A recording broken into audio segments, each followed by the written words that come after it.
Hey there, Emerald Coast fans. This is Stacy Kidder with Prudential Coastal Properties, and today we're going to be talking about credit scoring, what you need to know before getting a loan. I'm going to review what credit scoring is and how it works, what some credit companies don't want you to know about your score, and how to improve your credit score. Credit scoring has been around since the 1800s. Store owners would extend credit and then keep a list of your payment history. Owners of other shops would then get together and share that payment history with each other. The system that you and I are more familiar with was developed in 1958 by the Fair Isaac Corporation, also known as FICO. They developed a system of scoring between 300 and 850. Credit scoring is based on a percentage of 5 different categories, and those categories are as follows. 35% of your score is based on your previous credit performance. 30% is based off your current level of indebtedness. 15% is based off of the time your credit has been in use. Another 15% is based off of the types of credit available to you. And lastly, 5% is based off of your pursuit of new credit, also known as an inquiry.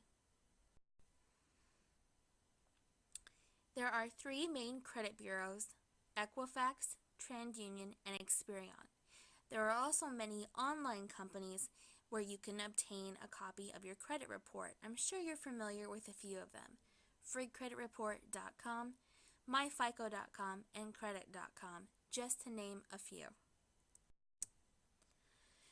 There's a few things you should know, though. Many of those third-party companies give inaccurate scores.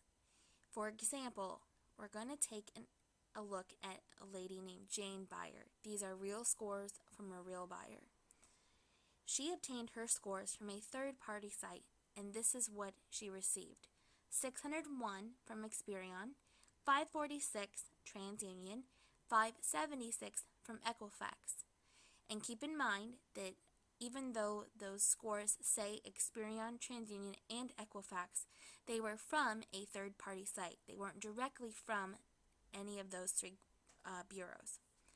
When she went directly to the bureaus for the scores, this is what she got: 615 from Experian, 601 from TransUnion, and 656 from Equifax.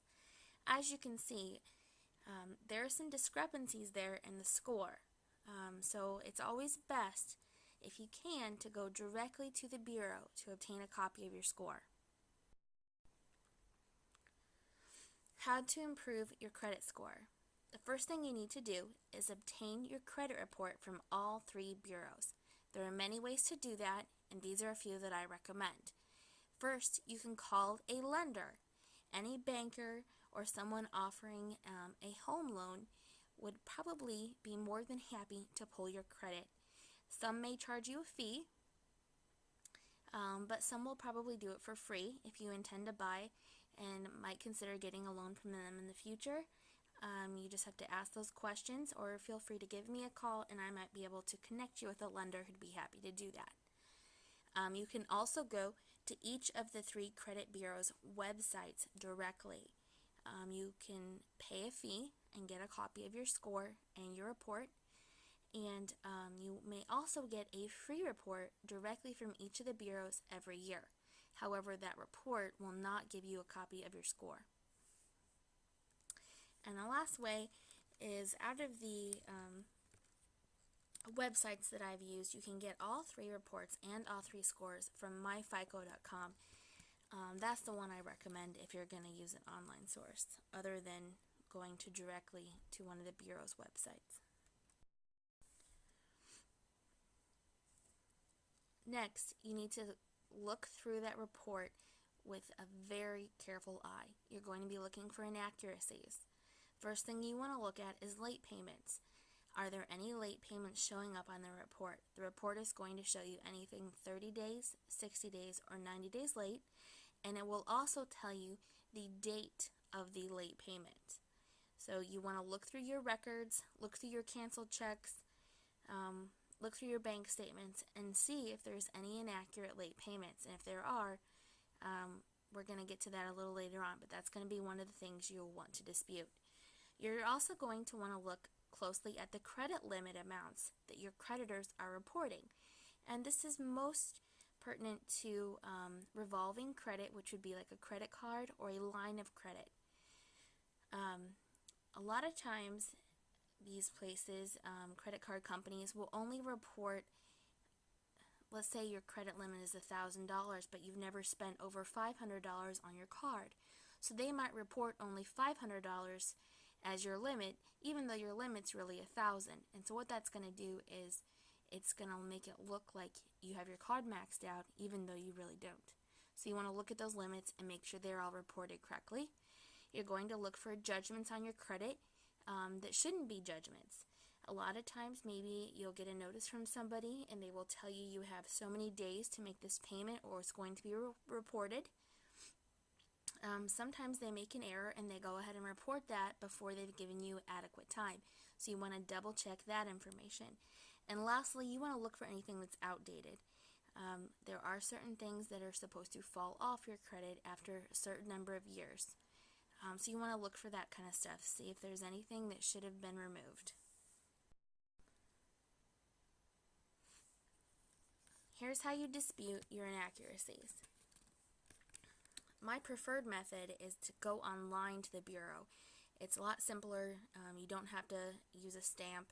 You can go online, create a login for that directly to that credit bureau, and then you can click on the items that you want to dispute, and they'll even give you an option to add some comments, upload documents to prove the dispute.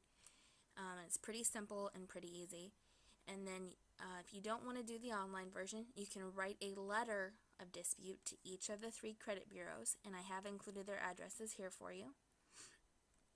And then probably as a last-ditch effort, I would consider writing a letter to the creditor directly and demanding that they remove that item from your credit, and even send them the information that shows that they are reporting something inaccurately. Now this is an example from our Jane buyer, and this is a page from one of her credit reports, and this page is giving you a copy of everyone that's reporting on her credit. Bank One, Central Collection Bureau, Chase. These are the good items as well as maybe anything that's negative. But it's going to give you here the name of the creditor, their address, and their phone number. So you'll have all your contact information for those companies right there in one easy to access place. And then it will also give you another copy of each of the credit bureau's websites and their addresses. So today we have reviewed the history of credit scoring and how it works, what companies are going to be the most honest with you on your credit reporting, and how to fix your broken credit. And lastly, I want to share a positive story with you from our Jane buyer. When she came to me with her credit problems, her bureau scores were as follows: 489 for Experian, 484 for TransUnion, and 515 for Equifax. We monitored her credit for about 4 or 5 months, and in that amount of time, we were able to raise her scores pretty significantly.